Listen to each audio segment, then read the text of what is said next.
Moving on. Match number 5. This is potentially another match to be featured, but maybe not for the reasons that we'd like. Even though there's Quest Warlock and there's some spicy stuff happening, ETC, if he loses here, would be the prime candidate for relegation. As with StrifeCrow's win today, there's an opportunity for him to separate himself from the rest of the pack. And so ETC dropping to a 1-7 record would be devastating, DJ. Oh, yeah. I mean, I feel like each week he's had the tools and just kind of stumbled across the finish line. Even like his match yesterday, which I watched from home, he had like an opportunity to go for a lethal in a Holy Wrath Paladin Mirror and just couldn't sum up the courage to do it and got lethaled back the very next turn. It's like those kinds of things where he has like this game plan that he samples the whole game, and then just like one poor turn or one turn where he's not willing to quite go for the risk will lose him a game and lose him a series.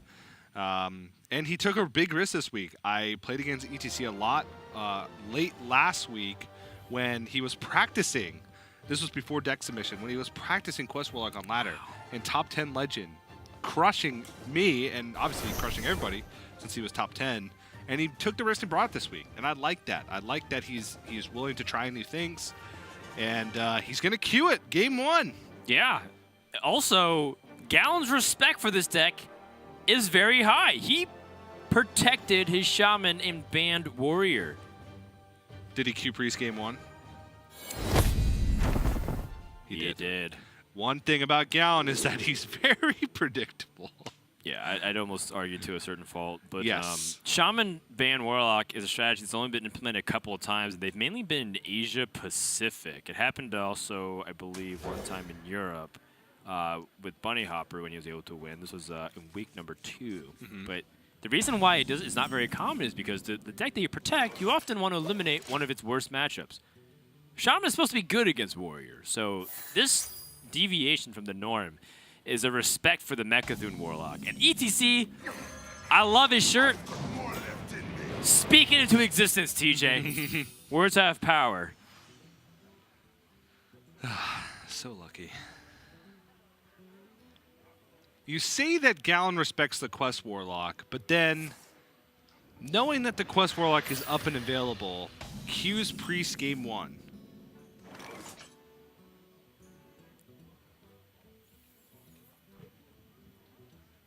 I think this is actually exactly what ETC wanted to queue into. I think this Warlock deck's good against Priest. That's what I'm saying. Yeah. ETC, Gallon did the same thing last week, where everybody in the week prior was queuing Priest game 1. We were having Priest mirrors all day long. Oh, yeah. And then in his game against Naoki-Dan, his last match against Naoki-Dan in the previous week, first queued Priest. He first queued Priest, got punished because Naoki-Dan first queued Warrior. Yeah. And now again, he goes into this week and first queues Priest again. Yeah, because there's a mentality of players that say even if they're playing a counter deck, I'm just playing the best deck, I'm going to win anyways. It didn't work out for him last week. I think that line of thinking is stubborn. I think it's inflexible. I do think that they have a point. Oh, that's really good to offset that damage. I do think that they have a point. No, because it buffed the light. Oh, you're right. You're right. I mean, you can still answer it. Not a big deal. Sure. No, we can't. No, we can't anymore. Never mind. Faceless Lackey is one of the best for Plague of Flames. So this is already something worth even evaluating. I thought that there was a lot of merit to using a Hellfire in that position. Because you don't want the Light Warden to get out of control. Yeah. And you don't... If you've already used an Aranasi Broodmother, you've already eliminated some heal in your deck. This deck is actually not as good as healing as you might think. The healing comes from like playing Plot Twist and then redrawing the Broodmother. And if you're going to be doing that, you need to remove the threats. One thing this deck does not lack is removal. It's got a lot of removal. Yeah. So I think, well, you know, the fact that Gallon ends up picking up the Stormshard Cleric makes him want to go for the card draw. And then if he puts the Powered Shield onto the Cleric or the Light Warden, it puts it outside of Hellfire range directly. I wonder. So the play would be to put yourself outside of Hellfire Mortal Coil range, which means that Northshire Cleric gets the Power Word Shield. Another alternative is just to play Amet. Amet's still resilient against the Hellfire. Honestly, I like just jamming the Amet better. I think Northshire Cleric Power Word Shield is also good because it helps you get to the Inner Fire and Divine Spirits a little bit quicker. I don't know if I like Gown doing the Power Shield on the Light Warden if he plays a Northshire Cleric, because that just makes him vulnerable to that Hellfire coin Mortal Coil. Your opponents save the coin for a while, and they're going to be looking for things like Hellfire. Let the pain speak to me. Interesting. What do you think about that trade, TJ? I'm unsure. I'm not sure if I like that trade. Makes Plague of Flames harder? I guess so, yeah, you're right. Plague of Flames is probably the exact thing he's playing around. Yeah, you're 100% right. It is Plague of Flames.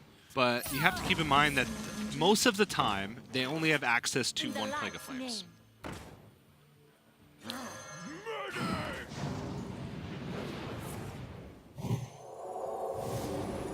Whew.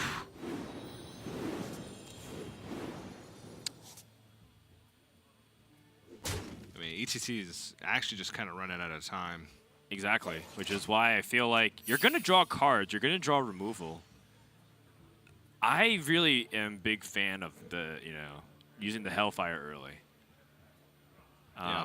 I don't know if it would have changed too much, given that Gallon already had the reload. But let's say that Gallon only could play like Injured Blade Master and heal it to full. Then he could Voodoo Doll without feeling bad. And I think right now he's in a position where he has to Hellfire again. And then he's going to be taking more damage. Yeah. If both Hellfires were used, Gallon wouldn't be able to go nearly as wide, I think. And then Voodoo Doll would be able to end it. That being said, I still think ETC is in an okay position here. Yeah, I mean, he's got Plague of Flames as a draw to do a lot of work. He's got Voodoo Doll, Cheeky Ankle Biter as a removal for one big minion. Yeah. His ability to remove wide boards now is pretty limited, but he's got a lot of options for drawing into stuff. Like Lord Godfrey from now on is active. He still has like Evil Genius to find lackeys, which can find spells, which can find Plague of Flames. Yeah. Gallon was really hoping for the Northshire Cleric in this spot. Lightwarden's still good. It's going to keep trucking along. And it's still what looks like to be a soft lethal setup. There's 13 damage on the board, 11 damage on the board, 12 damage on the board? I don't know. I can't count. Like 12 plus the 4 would be 16, plus the hero power would be 18. So that is lethal setup for Gallon. Plague of Flames. Oof. And Zephyrus. This is an opportunity for him to plot twist as well.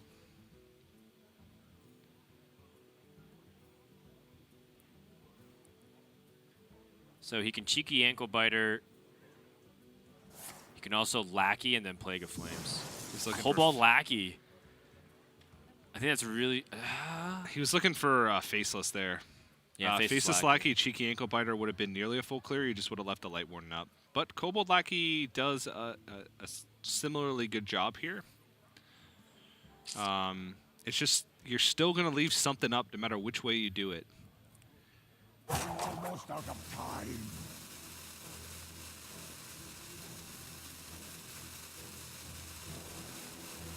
I think you should Cheeky Ankle Biter first, so that way the Light Warden doesn't gain plus attack. Yeah, no, you're right. You're absolutely right.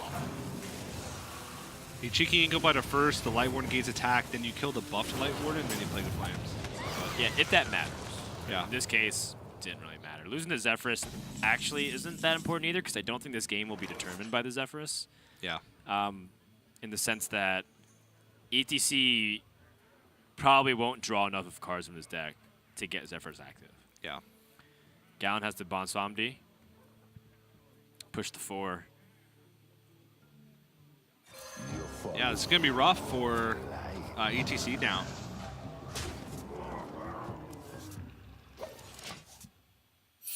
Okay, so the second Broodmother in hand, that makes me feel like a plot twist is warranted. I think I would like...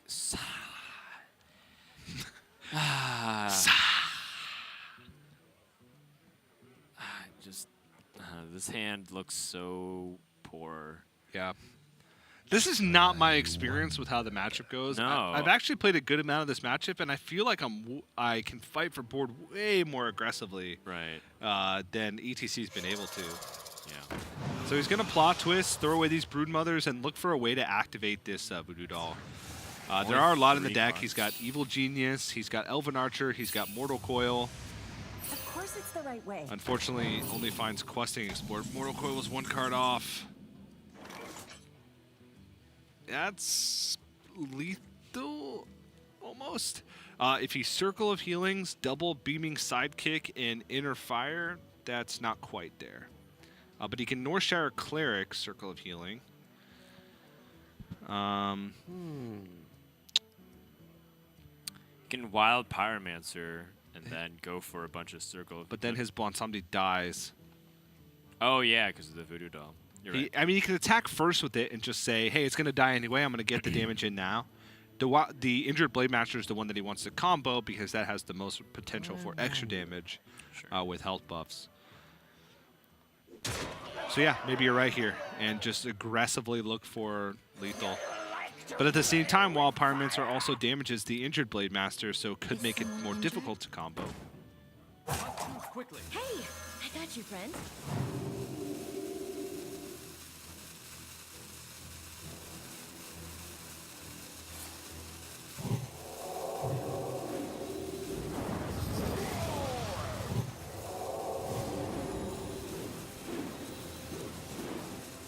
Oh, did he get it with the Topsy-Turvy?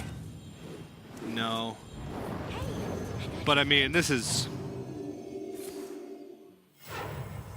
very close. It's almost effective lethal. Is this going to be one of those games where ETC finishes the quest and then dies? Because it feels like it's one of those games. He needs to hit Godfrey, but Godfrey wouldn't even deal with this board. He has to hit another Voodoo Doll. Okay. He needs to tap into the answer, or you can Voodoo Doll plot twist to draw 2 cards. So he has Evil Genius, Elven Archer, and that's it. He has 2 Evil Geniuses and 2 Elven Archers, I believe, are... He needs the Voodoo Doll first. Needs the Voodoo Doll first. Yep. I think he's still dead, regardless, but... Another alternative is for him to plot twist, finish the quest, life tap directly into the card that he needs. And I think that's partially why he wants to plot twist. But what's the card that he needs? Right, but the thing is he can plot twist now, still finish the quest. And then he has tap as a backup. Exactly. So now he needs to tap into a direct answer. Finds Novice. Can tap into Evil Genius. Questing Explorer, the worst draw in his deck. And that's going to do it. Yep. It's the right way. He went out with a bang. But unfortunately not able to get the job done. That's so sad. I feel like this Quest Warlock deck is much better against the Priest than it's showing. And I have to wonder if it's because of any foundational plays. I think once ETC committed to the line that he did, I think his play is perfectly fine. It's about whether or not questioning an earlier turn laid down poor foundation for the rest of the game. And the one turn that I look at is the Hellfire, because that sets things into motion. Yeah. If you Hellfire, your opponent redevelops because they think you don't have another Hellfire, which you do. Especially if you coin a Hellfire. Right, you coin a Hellfire. Then they go more into it. Then you Hellfire again. Then they're playing only 1 minion a turn. And that's when... And that's when your Voodoo Doll thing's unlocked. That's when Voodoo Doll, Plague of Flames really start to matter. And that's when you can cater your game plan with your lackeys. And I don't know, like I was playing Quest Warlock and crushing Priest, and earlier on this week I was playing Priest against ETC's Quest Warlock. He was crushing me. So hard to say what went wrong. But at the end of the day, Gallon takes game 1. All right, we're going to take a break, and when we come back, we're going to find out if ETC can pull himself out of this one, because he needs a lot of help. He needs to win 2 in a row.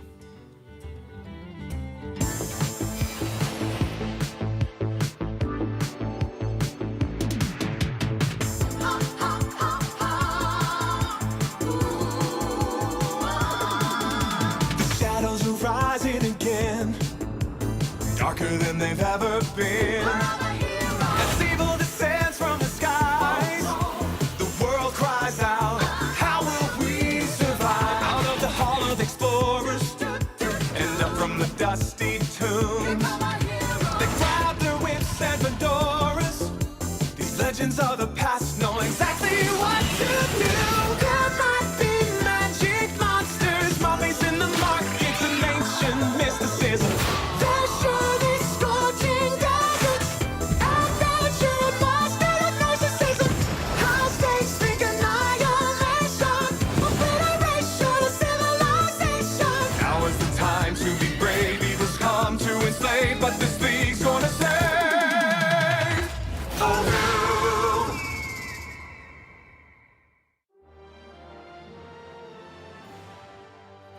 I'm Facundo Pruso, more known as Nargidan. My username is an Illidan reference. I used to play Warcraft 3 a lot. Illidan is my favorite character. Back in the days, I really liked watching RDU stream as well. After I saw him for the first time on some DreamHack tournament, and then I got to beat him on some online tournament finals. That was my first tournament win, my first prize win. That was a very key moment for me in Hearthstone. I think I'm pretty good at recognizing what decks are good and how to improve them. I like the Su playstyle. Some people think it's like broke back deck, but then you have a lot of things to master, and there is a lot of little things in that deck that, of course, you can draw 1, 2, 3, 4 and kill an opponent, but that's not gonna happen every game, and you need to know how to improve your odds. I don't know if other players already respect me or not. In my region, I think they do. I'm not sure about the other Grandmasters. This year, I really want to qualify for Global Finals. I quite didn't make it last year, so that's the main goal. I hear a lot of players say first season wasn't that important, but I think it really is. If you win the first season, you made it to Global Finals.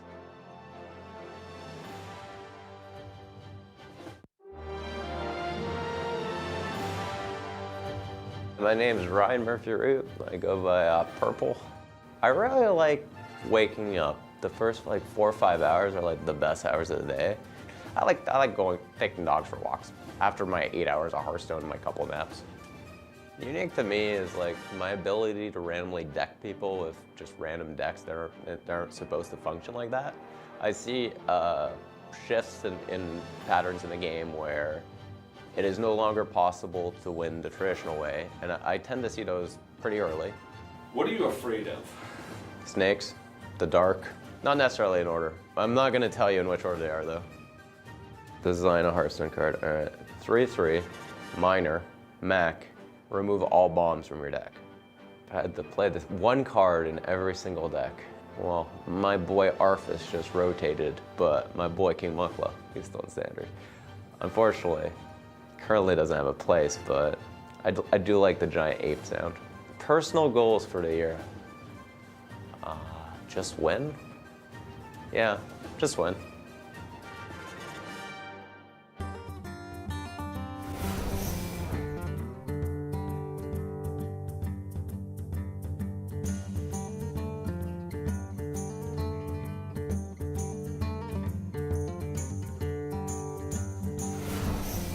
ETC is going to switch to his priest deck for better outcomes, or perhaps better fortune. Gallon is going to go with the Shaman, and the Shaman, while it can take a win or two off priest every now and then, it feels like it's going to be an uphill climb. This is exactly what ETC needs to happen, which is to get that win under his belt. We can revisit the Quest Warlock some other time. Again, I don't think the deck is as bad, and I don't think TJ is even overhyping what this deck can do. If you listen to the other players even interview about it, they've even said that this could potentially be a meta-breaking deck, in that it might be something you see more than one time, and it might be a big factor into whether or not people should even evaluate their baseline strategy. That being said, the Warlock has been looking very bad on stream so far, TJ. And I feel like it's because the deck is so unforgiving, and it's so punishing, and you look really silly. It was kind of along the lines of Eddie missed an opportunity because of the secret. Yes. And as a result, his hand didn't do anything. He looked really dumb in that spot. And I feel like that Warlock deck makes you feel like that a lot. It does. But I think the potential is there. But again, we'll revisit that at a later time. Meanwhile, Gallon, tech coming into play here. Yeah. First shock. Ooh. So this is actually a really cool thing from Gallon, which is if your opponent attacks into the Evil Totem and heals it, then they're technically keeping it alive, so you can corrupt the waters and then Earthshock it and do something else on the following turn. A little bit of an issue here, though. Gallon does want to get that quest online because finishing the quest is paramount to his success. Excuse me. He still might end up going with the Corrupted Waters Earthshock play here. I wonder. Yeah, it denies the card draw, but that Earthshock is such a valuable tool to dealing with the bigger minion. But I think that if you deny the card draw now, it means that ETC is less likely to be able to pick up enough to build up this board to a point where he's comboing you. Because if Shaman has enough time, they could definitely win in this matchup. Yeah, they just don't get the time. And they can't deal with big threats. Yes. By Earth-Shocking now, it's kind of like dealing with a big threat because they don't get that draw like you're talking about. And now, Gallon has a couple of ways that he can do this. I kind of like Questing Explorer because I think that Kobold Lackey is really good with Bog Slosher. So you probably end up wanting to save that as long as you can for maybe even a turn 5 play. Instead, you can Questing Explorer and Goblin Lackey. The only problem is that Acolyte of Pain. Yeah, Acolyte of Pain's kind of making up for the card draw that the Northshire Cleric missed. Which, like, looking back on it, leads me to believe that maybe the Earthshock usage is preemptive. But obviously that's pretty result-oriented thinking because he would have drawn cards off Acolyte or off Northshire guaranteed, whereas Acolyte is only one of in the deck. Yeah, well now this Kobold Lackey and the Goblin Lackey get to trade off everything, and it's going to be really good to remove most of the board. Gallon's going to be able to finish the quest very soon. ETC picks up Divine Spirit. ETC started the game with his quest complete. Interesting. Which is play Priest, reward. Every minion can kill your opponent. The original Quest Priest. Amass Divine Spirit and Inner Fire. Reward, win the game. Yeah. Reward, a recent opponent would like to be your friend. Injured Tolvir and High Priest Amet. I'm looking at one or the other in this position. Tolvir tends to work a lot better early game because you're able to dominate the board, so I feel like getting used to that is better. Amet just sets up better potential plays, except the two minions that Amet doesn't synergize that well with is Injured Blade Master and Injured Tolvir. Yes. They end up being relatively the same because the baseline health for the Injured Blade Master is 7, so it doesn't do anything, and baseline health for Tolvir is 6. Though, he does have Divine Spirit, so if he plays High Priest Amet now, and Gallant can't deal reasonable damage to it, Divine Spirit plus Injured Blade Master next turn is a pretty big swing, because that's 2 large must-remove minions that obviously Shaman already struggles to deal with, especially without Earthshock. So I can see arguments for both plays. And honestly, I think I like Amet better, but it is vulnerable. Whereas next turn, if Gallon doesn't deal with Injured Tolvir, then High Priest Amet is protected by a taunt. So Goblin Lackey, Mogu Flesh Shaper, Yeah. can't deal with it. Assuming there's enough board space or mana discount from the Mogu Flesh Shaper. I think I like the Wasp a little bit better than the Questing Explorer Kobold Lackey play this turn. Although there is secret hidden option number 3, which is Bog Slosher here. Ooh, secret hidden option. Wait, hold on 1 second. If we Bog Slosher the Kobold, quest goes to 4 out of 6. Next turn, you can Questing Explorer, Kobold Lackey, Hero Power, Kobold Lackey. I see a dark No, you cannot. future. That's 6 mana. Hey, I got you, friend. Whew. That's a lot of stats. It's a lot of stats, but it's Gallon got through this early game relatively well. It's just now how does he deal with it? He's 4 out of 6 on his quest, so he's going to complete it this turn, and then it's a matter of him capitalizing on that with limited mana. He's got double mind control tech in his deck, which means that ETC will likely be playing around that for some time. Sort of. If he can, ascertain as to what is in Gallon's hand, which is mainly lackeys and whatnot, then he'll feel more confident to extend. Yes. But it's kind of like what you're saying, too. He doesn't even have to necessarily extend wide onto the board. He can just stack 1 minion. He can stack Amet plus something else.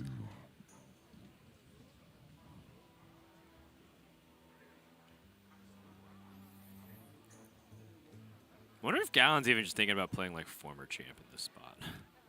Board tension. Yeah, board tension, get it out of your hand, set up a 5/5. There is little time. Okay. I think we have to play Questing Explorer before the quest finishes, otherwise it's just a Vanilla 2-3. Okay. Hero power, Titanic Lackey, Weaponized Wasp. If a Lackey sticks, then he can, which it won't, likely. But he's got some ways to fight back on the board. It's just there's, oh my goodness. That is sick. Oh my goodness. He's not going for it? Oh, because he doesn't want to play in a mind control deck. If he plays Psychopomp, doesn't want to get stolen.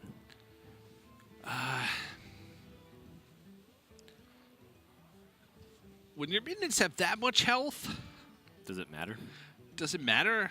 You have 3 18 health minions in play. It does matter if he revives the injured Tolvir in a taunt. Then That it does matters. matter. It does matter a lot in that spot. Okay. I guess having 2 18 health minions is still good. Yeah. Especially an 18 health Northshire Cleric, because that isn't going anywhere.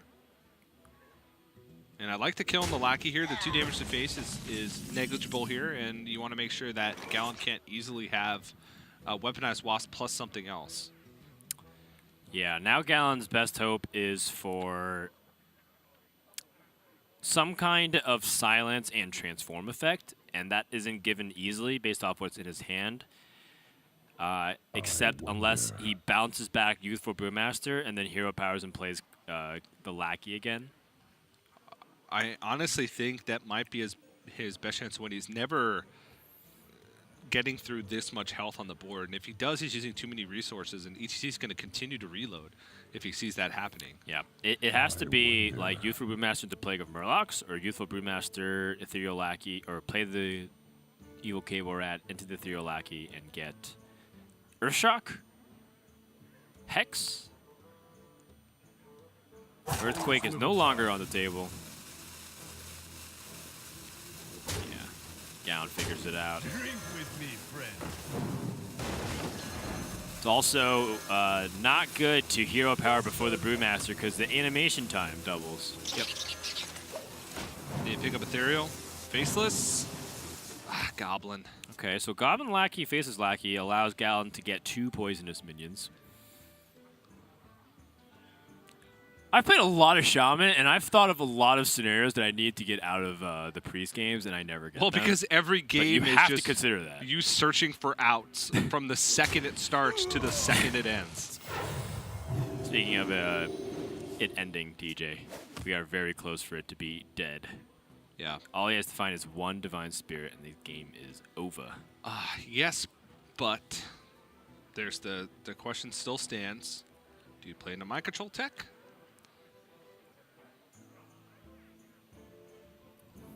Yeah, see, you don't have a taunt now. It's not that big of an issue. They steal your a Met, or, so what? So what? His hair's turned yellow. It's not very impressive, TJ. Here's an afterthought.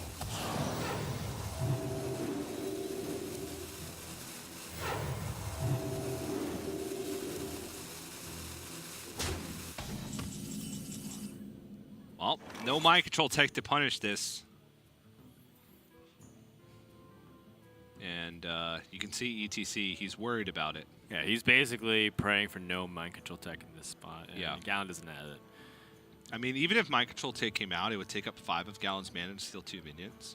Even if he stole the worst 2, which would be like Northshire Cleric Ahmet, he would still be on an Inner Fire out or Divine Spirit out to win the game.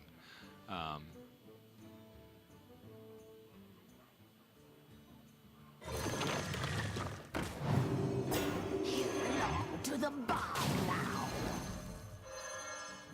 Gallon setting up taunt waves and desperately looking for Evil Totem to Yeah. give him a Ethereal Lackey. Yep. I mean, this is smart.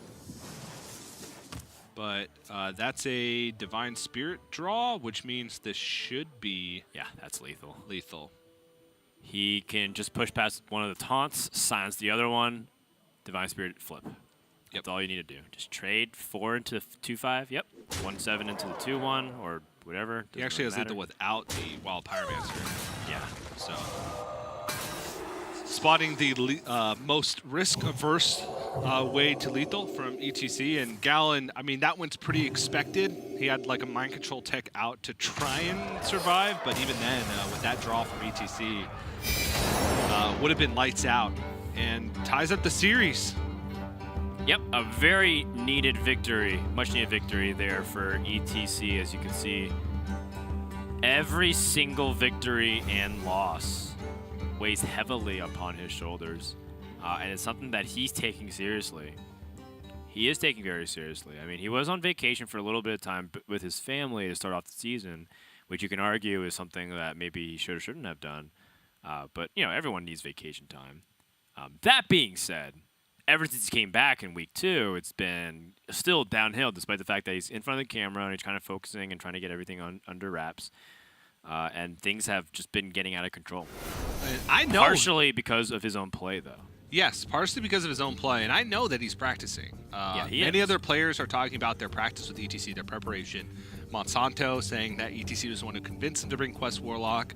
I personally, who I play a good amount of ladder, but not nearly as much as some people, I played against ETC like 10 times this week. Yeah, I think if anything, my advice to ETC is that he might be practicing too much.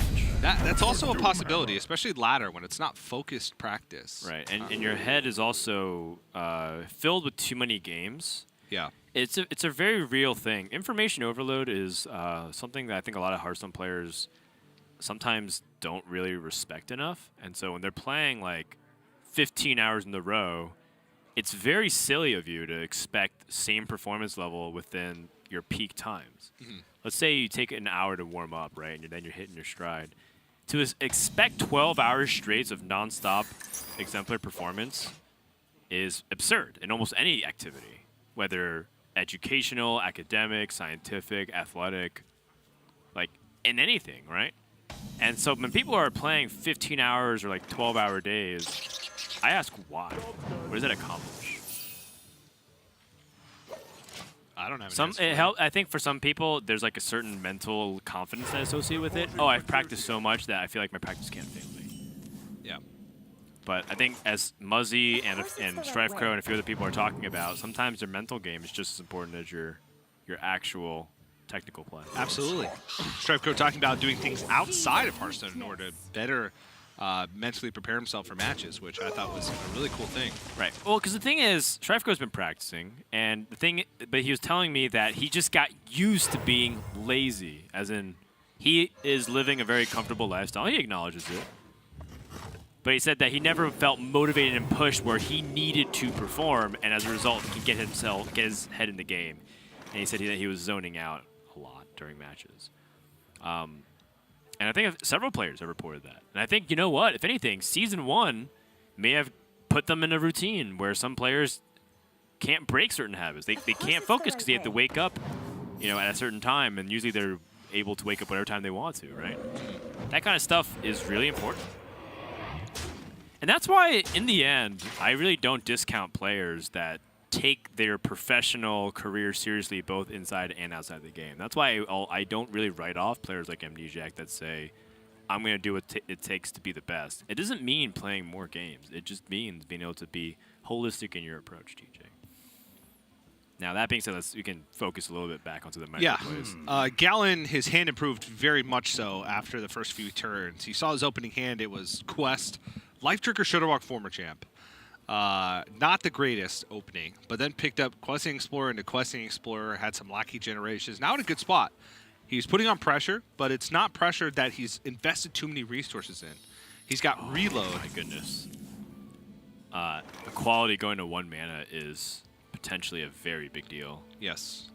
At least for the reason that it'll mess up Gallon's Well, it means, like... reads. Yeah, it just means that ETC can squeeze in board clear very efficiently through, like, wild permanents or quality for 3 mana later on, and then do a bunch of other things. You belong to the This matchup generally pretty tough for Paladin, it seems, just because Shaman has so much damage from hand.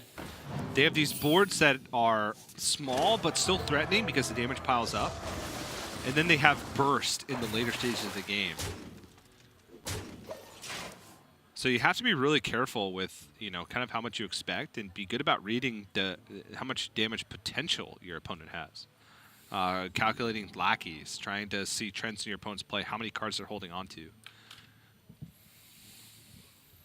4, 5, 6, 7, 8, 9, 10 damage represented on the board right now. And if Gallant has hero powers and lackeys and wasps, that could potentially be game ending. All he needs is 1 Cobalt Lackey, 1 Weaponized Wasp, and the game is over. That being said, there's still lots of things that ETC can do in this spot. For one thing, you can start things off with a Crystology, just draw cards. Yep. He already has Crystals with Kangor too, so Crystals with Kangor plus the Flash of Lights is enough to heal yourself back up to full. So there's no need to panic. Yeah, he does have some, hand space issues here with how many cards he had in his hand that just replace themselves. Because Crystology's at a full hand, and then he has to dump Elven Archer in order to. Yeah, I don't like Hammer of Wrath because his hand becomes too full. Yeah. And this play, it's good for hand management, but at the same time, it also doesn't allow him to react to any of the cards he's drawing. Not that it would make a difference, but you could see he wanted to Hammer of Wrath there to take damage off board, and he wanted to hold on to Crystal and Kangor for that huge burst of healing with double Flashlight, but he couldn't figure out a way to do it. Because Crystology plus Hammer of Wrath, which seemed like the play you wanted to go for, filled up his hand to 10 cards. Yeah, precisely. Wow. Oh, there's a lot of damage I can pour in here. Yeah. I think for Gallon, he might end up, instead of going for maximum damage this turn, he might end up going for Witchy Lackey. What he could do is play Sandstorm Elemental, hit the Kangor twice, train the 1/1, play Witchy Lackey instead. Save his Cobalt, Weaponized Wasps, and Shutter Walk with Life Drinker, all for the following turns. That does leave him with 5 mana going to 7. It's not enough to hero power and play stuff. So that is something of concern, I'd say. There's also the awkward point where he wants to deny the Crystal Smith Kangor and the healing, but at the same time, if he trades in Lackey, which is the most efficient way to kill the Kangor, and overheal ETC means he trades away his only Lackey on board for Weaponized Wasp. So now he does this, ETC heals for 4. 2 of that would have been negated if he went the other way around, but he couldn't. So this is still maximum damage for Gallon. It's just not as much as he would have hoped. That doggone Lackey requirement making us look bad for sequencing in the correct way. Yeah. All right, timeout picked up for ETC.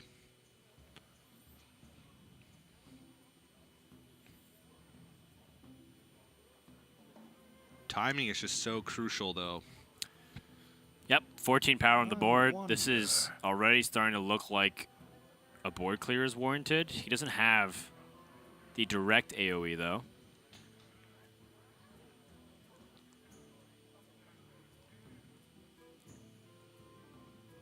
This is ugly. Yeah, and one of the better plays that Gallon made this game was to prioritize getting Questing Explorers to draw cards with the block slash to keep the tempo up, and also stack the board with stats that are very difficult for the Pound to deal with. Yeah. This legitimately might be a timeout play for ETC.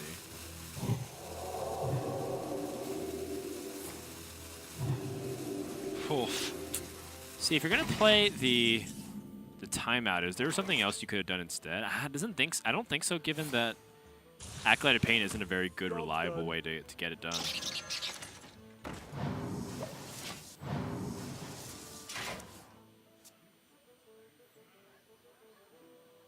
Prismatic Lens.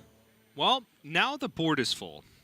So Shrink Ray becomes another way to buy a turn. Yes, I like Shrink Ray in this spot.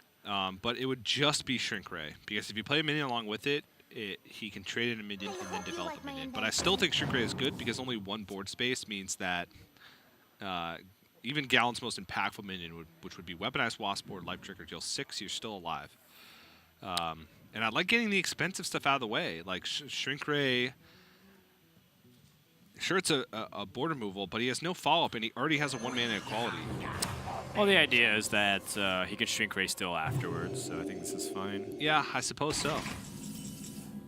But I'm more worried about damage from hand at this point with how many lackeys were generated than I'm worried about the board. Yeah, if I'm Gallon, I think I'm liking the idea of like trading in board space with this 1/1 and the 2/1. I think going for like Witchy Lackey. Just try and make a board that has to be removed. Right. Like try to think about like what's the best death rattle setup. So what minions at 1 mana cost would be best to evolve to? There's a lot of reborn minions at the 4 mana slot.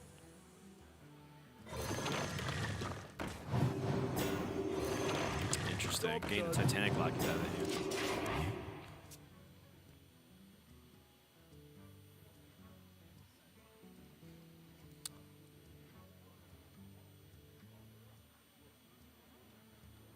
So we've been holding onto the Shrink Ray for a while. We can play the Acolyte as well. That doesn't feel that good.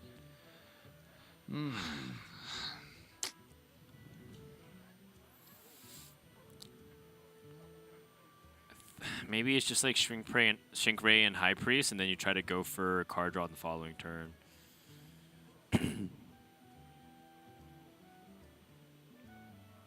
But then Gallon has like as much board space as he wants.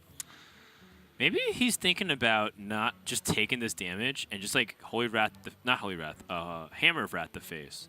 There's 10, 12, 14 damage on the board. Well, he has used his only Hammer of Wrath. His Hammer of Wrath on the far left, TJ, I think. Is it? Yes.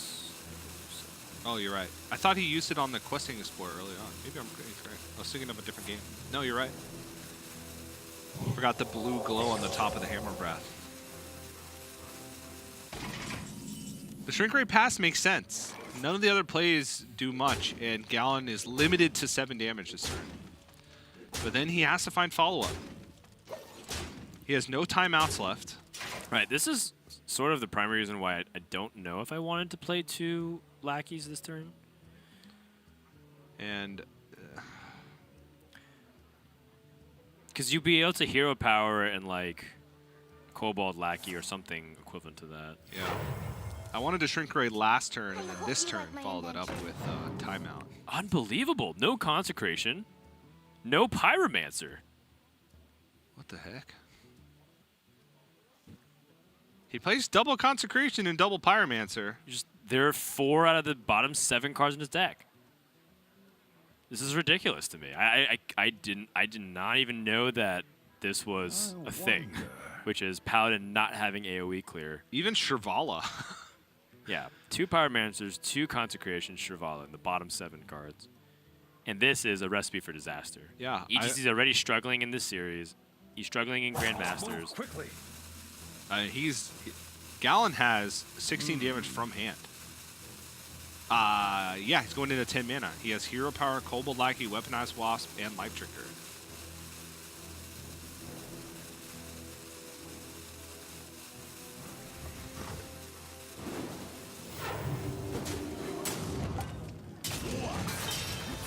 It's a really tough turn. Yeah. And I think with this, Gallon has this game on lock.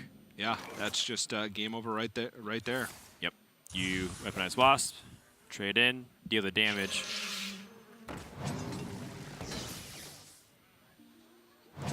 Kind of a rough ending to that game. It's a very rough ending. I think this is a very unfortunate pan out here for ETC. He hit the Prismatic Lens Equality on the Elven Archer and got it down to 1 mana. Nothing afterwards. But just nothing. No Consecration, no Wild Pyromancer. Was looking for it for so long. And 7 cards left remaining in the deck, and Gallon, he gets there. I like the way he played it, prioritizing the card draw early on in the game, not over-developing onto the board. Yep, it's the nature of the competition. Yep. As ETC, once again, takes another loss. And you hate to see it, but it's kind of what happens in Grandmasters. The players got to lose every single match. There's no ties. There's no participation awards, except for 7th place and 6th place. And 5th place. And 5th place. Let's go ahead and check in with Gallon, who moves up into the playoff race. Gallon, are you there? Yeah, what's up, Dan? It's going all right. So, back and forth series both ways. First queuing the Priest into the Mech Cthulhu Warlock. Were you sweating a little bit? I wouldn't call it a Mechathune Warlock. I would call it a Plague of Flames Warlock with some dead cards in it. Got it. All right. Well, you it's a seem deck to where you have a respect it a quest. lot. I know you're dissing it, but You have you quests. can't fool me, Gallon. And then after the quest is done, Dan, I have to interrupt you here. After the quest is done, you don't use the reward because if you tap, you die. So it's like they put a dead card in their deck, and then they draw a lot, and then they get the reward, and it's like, I can't make use of this because I need to play my cards or I'm dead. Gallon, So. if you mulligan the quest every time, you statistically improve your Honestly, chances of drawing the right card. You know what? Maybe that guy was onto something, you know? Like, with that deck, maybe mulliganing the quest is correct. I don't know. You can't fool me, though, Gallon. Actually, Your no, ban okay. strategy tells a different story. You protected Shaman and you banned the Warrior, which is something that's very rare in Grandmasters. In the entire season, I think it's happened twice at most, and those were against unusual lineups. Usually because you protect the class and then you ban a matchup that's bad for that class that you protect. Instead, you chose to ban a matchup that's good. So, Yes. is it because his Mechathune Warlock warps everything, or is there other reasons at play here? So it's based on what he protects first, right? Because he protected Priest, it was pretty logical, like what he was going to ban from my side. And honestly, like what was going to happen was I had two decks that were really, really, really, really good versus Quest Warlock, and two decks that were And Priest. Yeah. Well, Priest is not actually that great versus Warlock. I'll give it credit where credit's due. Plague of Flames dumpsters Priest, and then Warrior is like 0-100 versus Mechathune Warlock for some reason. I didn't even bother playtesting the matchup because I knew it would just like, if it happened, I was gonna lose. So it was just So Warriors really good off the matchups. table this matchup. Yeah. Is that what you're saying? I mean, I was talking with Purple like a couple hours before my match started, and we were like going over all the games that this lineup was being played in. So like Monsanto also brought Quest Warlock, and throughout the weekend up till this point, they hadn't queued Quest Warlock a single time first. It was always a different deck. So Purple was like, you'll probably be fine queuing Warrior into him. He's not going to queue Warlock first. And I didn't buy it. And he queued Warlock first, which I was pretty upset about, but I at least didn't queue my auto-lose deck into it. That's right. You do have a tendency to queue Priest first, Gallon. Yeah, I don't know you if put you've so noticed. much thought into it, but the bottom line is, if we look at it, your historical You're record, just queue queuing Priest game every one. single time. Nice, I know you nice, put a lot of nice. thought into it. At some point, man, I'm gonna get Saiyan with that. You know, like season 3, I've been queuing Priest first like 18 weeks in a row, and he's like, I really pin him on Priest first this time. I really believe it. Bold of you to assume that you're in season 3 of Grandmasters. Wow. All right. Wow, this guy already crowning Wow. himself free of relegation. Yeah, look at this guy over here. 4-3 record. Last time we had you a week ago on this show, you called out first place member Naogi Don. Now that we finally get you on camera again, would you like to respond to that, or perhaps call out a next potential victim / attacker? I mean, I'm playing Nalgidan again this season, right? Expect a rematch. Oh, okay, got it. Eventually, yeah. Bold of you to assume that you'll make it that far. Well, that's more ominous, Dan, because like that's not guaranteed. I'd have to have like a heart attack or something to not make it that far. Yeah, it's true. It's true. Plus, yeah, you are guaranteed to play that match. So but you you wanna- never know. Every day's a gift. You I want could be playing other games on stream and like, you want to double down on the Nalgidon matchup? No, I want to save my shots for other people in my region right now. Okay. I think I got something spicy for the next winner's interview. So look forward to that. Bold of you to assume. Bold of that you you're to gonna have assume you'll get another a next winner's You're going up interview. against All right, that's 2014 more world fair, champion that's more Firebed. This is like the last time we'll ever talk to Gown on stream. He decides to fire shots at Europe and Seiko. Well, it's mainly just Seiko. Because that stuff was uncalled for. But I've already ranted enough for a lifetime of Grandmasters, so thank you, Gown, for stepping up to the plate. Any last words before we send you off here? Not really. I'm just enjoying it. I thought I played the priest game really well. There was one turn where it looked a little bit sloppy. Like I played a heal at the very end instead of Neverset Ritualist. It was the turn where I pretty much like roped out. But I think that turn was actually incredibly hard because there's two things I could have done. I could have gone Amit or I could have gone for the circle line. And I'm really, really, really, really happy with how I played up to that point. I'm happy that I chose the circle line over Amit there. I might like post a video about that because I actually think the priest matchup versus warlock is hard, and there's a lot of stuff that you have to do to like play around what they're doing the entire time, and I think I nailed pretty much every decision in that game. Got it. Got it. Yeah. All right. Well, I definitely would look forward to that because I saw a little bit of the analysis on the other matchups that like Muzzy and all them were playing. So it would be cool to hear your insight as well. Thanks for stopping by, Gallon. Congrats on the victory. You're in the playoff running still here, and we'll see you back tomorrow against Firebat. Thanks, Dan. See you guys tomorrow. Wow, so cheery. He's always so cheery. Yeah. Gallon interviews are the best. Yeah. They really are the best so far. If we were to do the Hearthies today, right now, Gallon would be winner of the interviewer Every award. single Hearthy. It's just Gallon. Yeah.